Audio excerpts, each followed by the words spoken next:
Súper chévere que estén con nosotros en este nuevo Polihistorias. Hoy vamos a hablar de un asunto súper chévere, vamos a hablar de la historia del helado en general y de cómo en la historia han cambiado un montón de cosas. Quisiera saludar a todos los que están en Instagram, también me ven en Facebook. Qué rico poder contar con ustedes. Empecemos por contarles que la inquietud por la historia del helado nace y como por saber de dónde viene, quién se lo inventó, si fue que alguien se lo inventó, si fue un asunto que simplemente apareció. Y la idea es que la historia o la inquietud pues, por conocer esto viene o es producto de un encuentro literario. Alguna vez estaba leyendo una novela de Honoré de Balzac que se llama Esplendores y miserias de las cortesanas, y resulta que en ella el autor empieza a describir una cena en el popular Café Tortoni en París, y entonces menciona que al final de esa cena se sirvieron algo así como los helados, si uno lo traduce diría como los hielos, y menciona que uno de esos helados, uno de esos hielos se llama plombiers. Y ahí apareció mi duda, o sea, ¿qué es eso? ¿Qué de distinto tiene un helado? ¿Es un antecesor de los helados que comemos ahora? ¿Qué postre en particular es? ¿Cuál es el asunto con el antecesor del helado? Entonces, pues detrás de esta pregunta encontré una historia supremamente divertida, una historia con reinas, con emperadores y hasta tratados secretos, y que va y vuelve por todo el continente europeo, pero incluso va y vuelve a Asia, y tuve la oportunidad de rastrearlo hasta América. Enseguida les voy a contar. Entonces vamos a hacer un recorrido por lo que fue la historia del helado y cómo llegó a ser lo que es y consumimos hoy. Lo primero que aprendí sobre este asunto de los plombiers es que el glacé plombier son unos helados con frutas secas, que les voy a contar la historia de, según cuentas, de dónde viene. Y esta versión, digamos que es una versión no comprobable, están todos en libertad de creer o no en ella, no está documentada, pero es un asunto que yo creería que pues, a mí me pareció muy interesante y que tiene sentido. Entonces, resulta que el 20 de julio de 1858 se celebraba una cena en la que de hecho se discutía un tratado secreto. Entonces imagínense, empezamos bien, ya hay tratados secretos, hay cenas, y este tratado secreto era mirando la posibilidad como de la reunificación italiana. Hasta ahí todo muy bien. Eso es documentado, está documentado, incluso podemos probar y comprobar la presencia de Napoleón III, el emperador Napoleón III, en esta cena con uno de los condes italianos con los que realmente iban a hacer el negocio de la reunificación italiana. Esta reunión iba a suceder en un lugar que se llama Plombiers-les-Bains, que es una famosa localidad francesa que además es famosa por sus baños termales. Entonces, el asunto es que todo estaba supremamente bien planeado, pero dice el cuento que el chef tuvo un mal día, y entonces el chef planeaba servir de postre como una natilla fría, pero el postre no cuajó, literalmente, y entonces el chef improvisa y lo que decide hacer es batir esa natilla hasta que le puede dar una consistencia diferente, agregarle frutas y enfriarla, y así la sirve y ve la luz el dichoso glacé de plombiers, que entonces además pues maravilla al emperador, al conde italiano, y pues muchísimos años se dio cuenta de Honoré de Balzac, a mí también, porque no sabía de su existencia ni que era así. Entonces,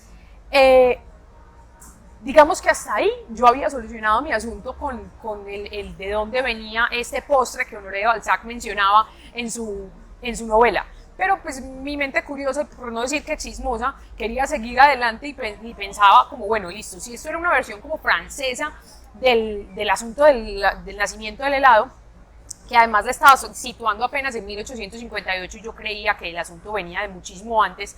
Entonces, también me surge la pregunta de por qué cuando nos preguntan sobre lo que consideramos el origen del helado, las mentes de nosotros siempre se vuelan a Italia. ¿Por qué? ¿Qué tuvieron que ver los italianos en el paseo del desarrollo del helado? Entonces, quise seguir como rebuscando y escudriñando un poquito en la historia, y pues vamos a ver realmente que ese alimento que conocemos hoy como helado podría tener unos orígenes pues muchísimo antes de 1858 y muchísimo más lejos de lo que nos estaban proponiendo en este caso.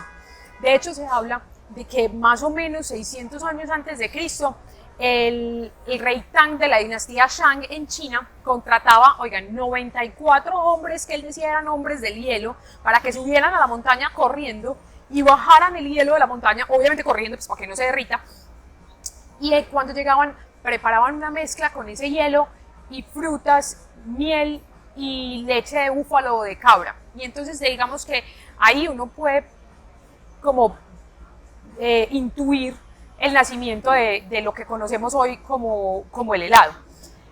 De ahí podemos rastrearlo como en su paso de China a India e incluso a Persia, en donde el hielo lo mezclaban con azafrán y con frutas y lo llamaban sharbat o sharbet. Pero digamos que en Persia el asunto cambiaba un poquito y era más parecido como a un flan hecho con agua de rosas y cabellos de ángel. Pues ustedes se imaginan un manjar de este tipo en pleno desierto en Persia. Entonces, digamos que una vez lo rastreamos hasta Persia, ya de ahí estamos a un paso de que esté en Europa, que es un brinco al Mediterráneo, y de hecho así llega a Europa por Grecia, en pleno Imperio Romano.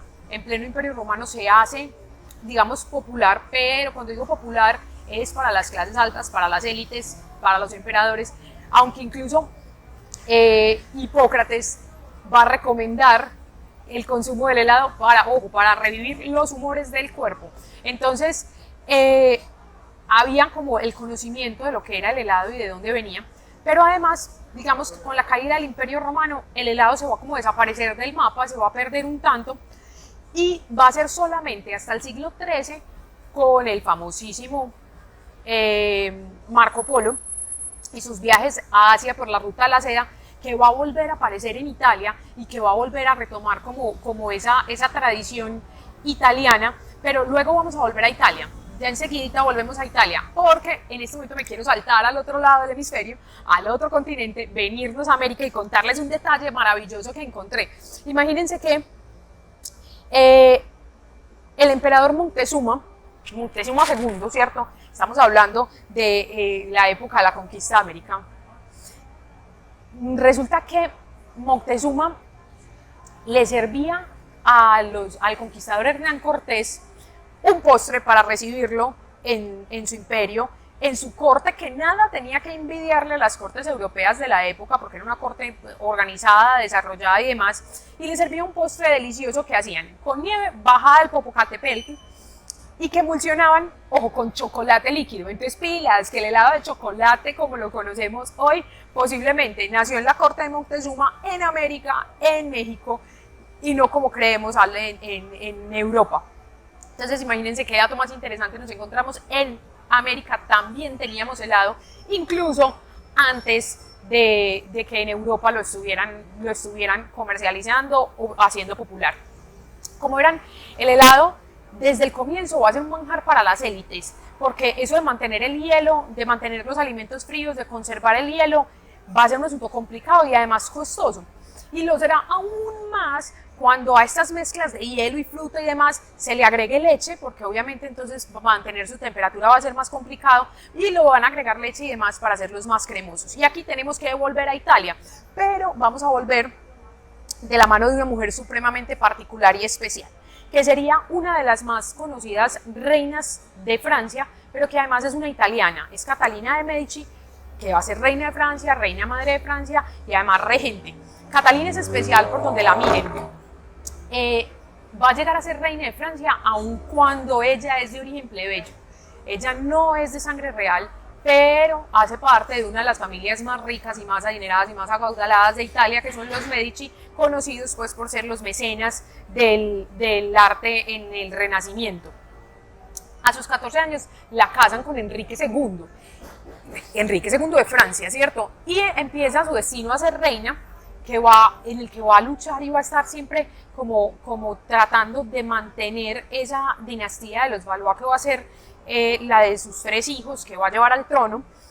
Y entre todas las grandes cosas que hizo, porque lideró guerras civiles, porque lideró los tratados de paz con los protestantes, una de las primeras cosas que hizo fue poner como condición que ella se iba a la corte francesa, pero se llevaba a su cocinero con ella.